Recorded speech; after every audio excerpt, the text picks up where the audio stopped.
Dear parents and hello young Sainik school aspirants, आप सबका बहुत बहुत स्वागत है शौर्य भारत सैनिक स्कूल यूट्यूब चैनल पर। और आज का ये वीडियो आपके लिए इंपॉर्टेंट इसलिए है क्योंकि इसमें आपको अपने बहुत सारे सवालों का और मन में उठ रही बहुत सारी क्यूरियोसिटीज यानी कि जिज्ञासाओं का जवाब मिलने वाला है।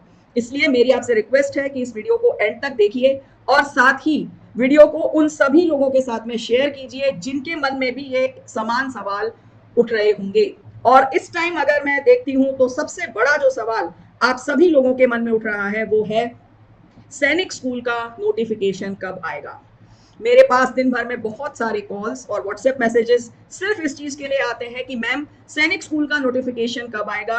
इवन कुछ मदर्स तो उस हद तक चिंतित हैं कि वो बोल रही है कि मैम मुझे मेरा मिस तो नहीं हो गया। आप बिल्कुल निश्चिंत रहिए, आपका कुछ भी मिस नहीं हुआ है। सैनिक स्कूल का नोटिफिकेशन अभी आया नहीं है, बट यस बहुत जल्दी ये आने वाला है, राइट। और अपने आप को यदि आप अपडेटेड रखना चाहते हैं तो आपको कुछ नहीं करना, आपको एनटीए की जो ऑफिशियल साइट है मैं आपको दिखा देती हूँ वो साइट इस वीडियो में ही। ये एनटीए की ऑफिशियल साइट है जिस पर अभी आ रहा है AISSEE 2023। आपको इस साइट को रेगुलर चेक करते रहना है, राइट। और इस साइट का जो साइट एड्रेस है वो मैं यहाँ पर लिख भी देती हूँ, वो है आप इस साइट को रेगुलर चेक करते रहिए लेटेस्ट अपडेट्स के लिए। दूसरी बात ये ध्यान रखिए, पैनिक की कोई आवश्यकता नहीं है। फॉर्म जिस भी दिन आएगा आपको वहां से 30 डेज का लगभग समय मिलेगा अपनी ऑनलाइन एप्लीकेशन को फिल करने का, और ये काफी लंबा समय है, इसलिए पैनिक की अननेसेसरी एनर्जी वेस्ट करने की कहीं कोई आवश्यकता नहीं है।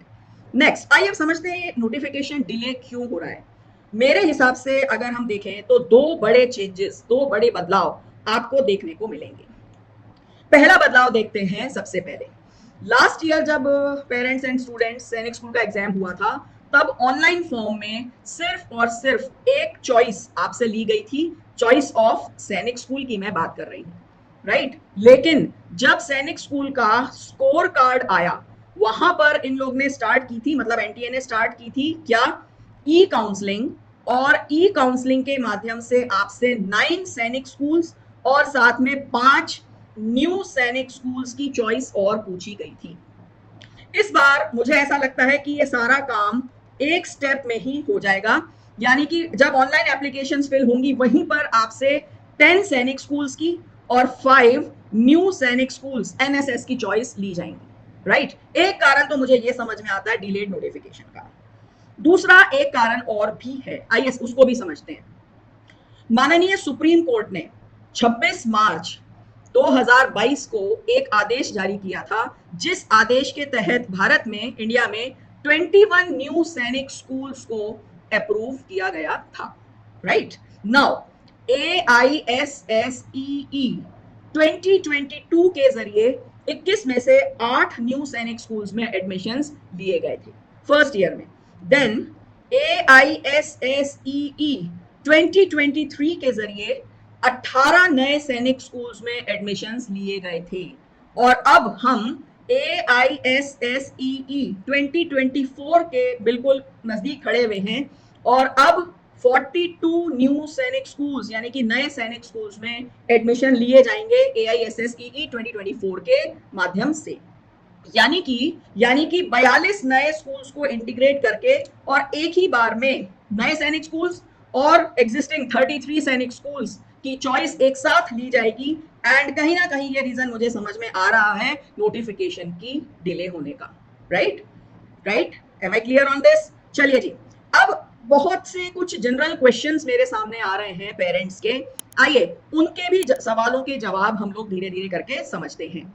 और ये पेरेंट्स एंड स्टूडेंट्स एक बहुत ही स्पॉन्टेनियस वीडियो है। जो चीज मेरे माइंड में इस टाइम आ रही है कि यस एज पेरेंट्स आपकी ये क्वेरीज हो सकती हैं, उस सभी का समावेश मैंने इस वीडियो में यहाँ पर किया है। मतलब ये एक कंसोलिडेटेड वीडियो होने वाला है जो आपको ऑल इंडिया सैनिक स्कूल एंट्रेंस एग्जाम 2024 से संबंधित लगभग सभी इंफॉर्मेशन दे देगा। अब पेरेंट्स की क्वेरीज हैं कि मैम मेरे बच्चे का डेट ऑफ बर्थ ये है, क्या वो एलिजिबल है एग्जाम देने के लिए, ठीक है ना। तो चलिए यहां पर समझते हैं हम कि 6th क्लास के लिए क्या एलिजिबिलिटी बनती है और यहां पर समझते हैं 9th क्लास की। यदि आप 6th क्लास के लिए एग्जाम दिलवाना चाहते हैं, ध्यान से सुनिएगा, बच्चे का डेट ऑफ बर्थ 1 अप्रैल 2012 से लेकर के 31 मार्च 2014 के बीच में होना चाहिए। और यदि आप क्लास 9th का एग्जाम दिलवाना चाहते हैं तो बच्चे का डेट ऑफ बर्थ 1 अप्रैल 2009 से लेकर के 31 मार्च 2011 के बीच में होना चाहिए। ये हो गया पॉइंट डेट ऑफ बर्थ का, राइट। मैं यहां पर लिख देती हूं डेट ऑफ बर्थ। अब बात आती है एजुकेशन की।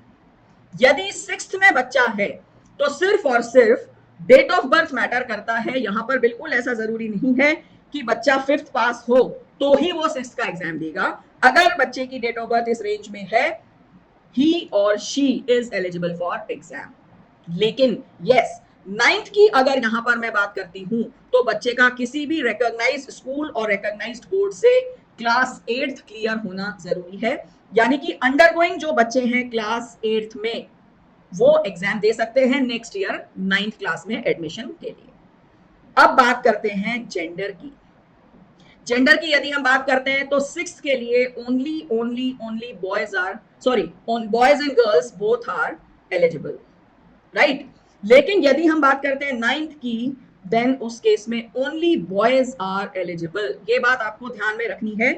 हाउएवर मिनिस्ट्री में कहीं ना कहीं बात चल रही थी 9th में भी गर्ल्स के लिए एडमिशन ओपन करने की, बट अभी ऐसी कोई इंफॉर्मेशन आई नहीं है। Let's wait for official notification. अगर उसमें कोई चेंजेस इस तरह के आते हैं तो मैं बहुत जल्दी आप लोगों को ये चीज अपडेट कर दूंगी, राइट।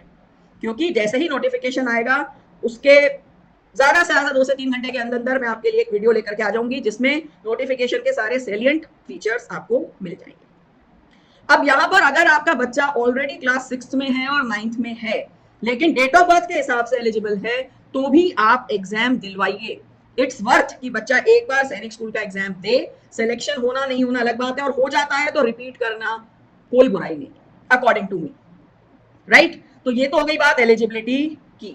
नाउ अब पेरेंट्स के कॉल आते हैं, मैम मेरे पास में बच्चे का डोमिसाइल नहीं है, मेरे पास में बच्चे का आधार कार्ड नहीं है, व्हाट्सोएवर। तो यहां पर मैं आपको बता रही हूं उन डॉक्यूमेंट्स की लिस्ट जो कि आपको अपलोड करने हैं ऑनलाइन एप्लीकेशन भरने के दौरान। सबसे पहले आपको चाहिए बच्चे का यानी कि कैंडिडेट का फोटोग्राफ। दूसरा आपको चाहिए कैंडिडेट का सिग्नेचर, और तीसरा आपको चाहिए कैंडिडेट का थंब इंप्रेशन यानी कि अंगूठे का निशान, राइट। और ये सारे डॉक्यूमेंट्स जो हैं ये अपलोड होंगे जेपीजी या जेपीईजी फॉर्मेट में, राइट। ये बहुत आसान काम है। प्रॉब्लम कहां आती है आइए देखते हैं। नेक्स्ट आपको चाहिए होता है बच्चे का डोमिसाइल सर्टिफिकेट। और डोमिसाइल सर्टिफिकेट क्या होता है, जिसको आप हिंदी में बोलते हैं मूल निवास प्रमाण पत्र, जो कि ये प्रमाणित करता है कि ये बच्चा इस पर्टिकुलर स्टेट को बिलोंग करता है। एंड सैनिक स्कूल में डोमिसाइल सर्टिफिकेट बहुत इंपॉर्टेंट है क्योंकि यहां पर स्टेट वाइज सीट अलॉटमेंट होता है। किसी भी पर्टिकुलर सैनिक स्कूल के लिए 67% सीट्स जो हैं वो होम स्टेट्स के कैंडिडेट के लिए रिजर्व होती हैं, एंड 33% सीट्स जो हैं वो अदर स्टेट के कैंडिडेट के लिए ओपन होती हैं। तो अगर आप होम स्टेट से सीट भरना चाहते हैं दैट मींस आपके पास में उस स्टेट का डोमिसाइल होना चाहिए। एंड डोमिसाइल सर्टिफिकेट कहां से इशू होता है, स्टेट गवर्नमेंट आपको डोमिसाइल सर्टिफिकेट इशू करके देती है, राइट। अगर आपके पास में एट प्रेजेंट आज की डेट में बच्चे का डोमिसाइल नहीं है तो भी ऑनलाइन एप्लीकेशन भरने के लिए किसी भी पेरेंट का आइदर मदर और फादर डोमिसाइल सर्टिफिकेट एक्सेप्टेबल होता है। बट एडमिशन के टाइम पर ध्यान रखेंगे कैंडिडेट का ही डोमिसाइल चाहिए। तो अगर बच्चे का डोमिसाइल नहीं है तो आप लोग प्लीज उसको बनने के लिए आप अप्लाई कर दीजिए सो दैट एडमिशन के टाइम तक आपके डॉक्यूमेंटेशन कंप्लीट रहे, राइट। नेक्स्ट आपको चाहिए बच्चे का डेट ऑफ बर्थ सर्टिफिकेट, जो कि नगर परिषद, म्यूनिसिपल कॉर्पोरेशन, ग्राम पंचायत द्वारा इशू किया जाता है। नेक्स्ट, यदि आप कोई कैटेगरी रिलैक्सेशन ले रहे हैं, सपोज आप SC ST या OBC कैटेगरी का कोई रिलैक्सेशन ले रहे हैं, उस केस में कैटेगरी सर्टिफिकेट भी चाहिए। एंड फाइनली यदि आप डिफेंस बैकग्राउंड से हैं तो यहां पर 2 चीजों का ध्यान रखना है आपको। एक होते हैं जो एग्जिस्टिंग सर्विस में है तो उनका चाहिए होगा सर्विस सर्टिफिकेट, और दूसरा यदि आप एक्स सर्विसमैन कैटेगरी में हैं उस केस में चाहिए होता है PPO यानी कि पेंशन पेमेंट ऑर्डर, PPO। अब क्या होता है PPO? कोई भी पर्सन जब अपनी सर्विस से रिटायर होता है तो गवर्नमेंट एक ऑर्डर इशू करती है जिसके तहत उस पर्सन की पेंशन बनती है और इसको बोलते हैं पीपीओ, पेंशन पेमेंट ऑर्डर।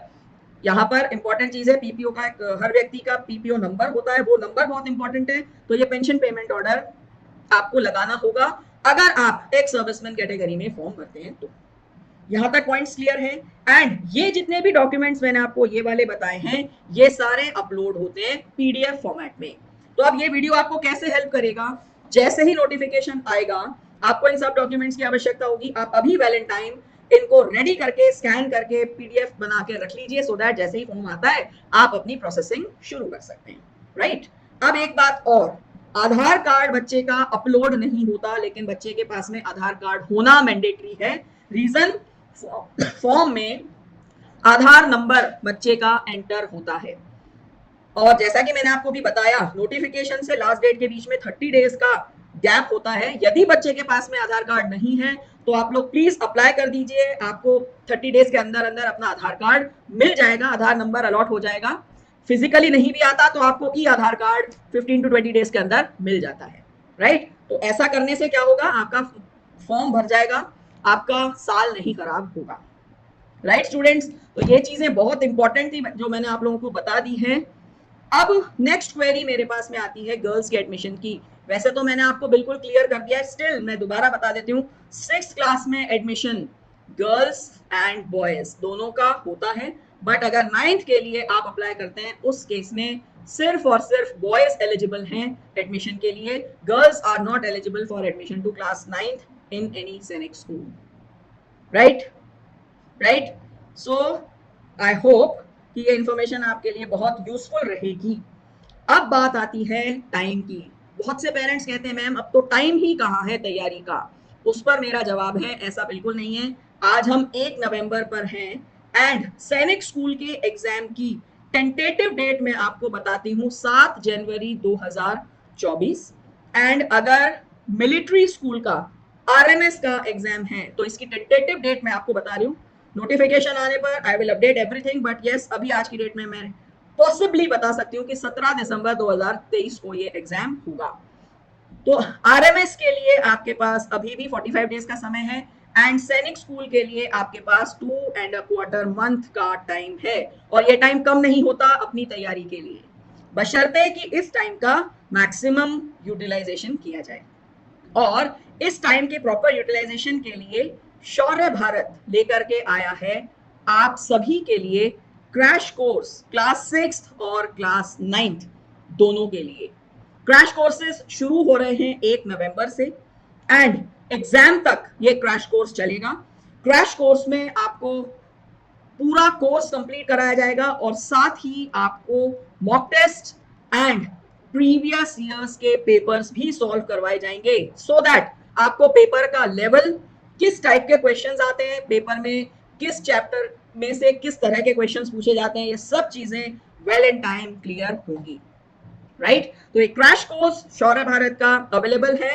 करना क्या है, आपको प्ले स्टोर पर जाना है, प्ले स्टोर पर जाकर के आपको डाउनलोड करना है शौर्य भारत ऐप। शौर्य भारत ऐप पर क्रैश कोर्स आपको अवेलेबल है। टारगेट 2024 एग्जाम वहां पर लिखा हुआ है and this is our crash course जो कि आपको लास्ट 2 महीने में एकदम पॉलिश कर देगा। एंड साथ ही शौर्य भारत पर अवेलेबल है टेस्ट सीरीज भी। टेस्ट सीरीज में आपको मिलते हैं 30 live exams strictly as per exam pattern और ये 30 लाइव एग्जाम्स आप एग्जाम पैटर्न के अकॉर्डिंग सॉल्व करेंगे। आई एम श्योर ये आपकी तैयारियों को एक नई ऊंचाइयों तक पहुंचा देंगे। राइट। तो करना क्या है, आपको अपनी तैयारियों को नई धार देनी है। डाउनलोड कीजिए शौर्य भारत ऐप, बनो शौर्यवीर, करो जीत की तैयारी। जय Hind. I wish you all the best for a very very bright and successful future. Thank you so much.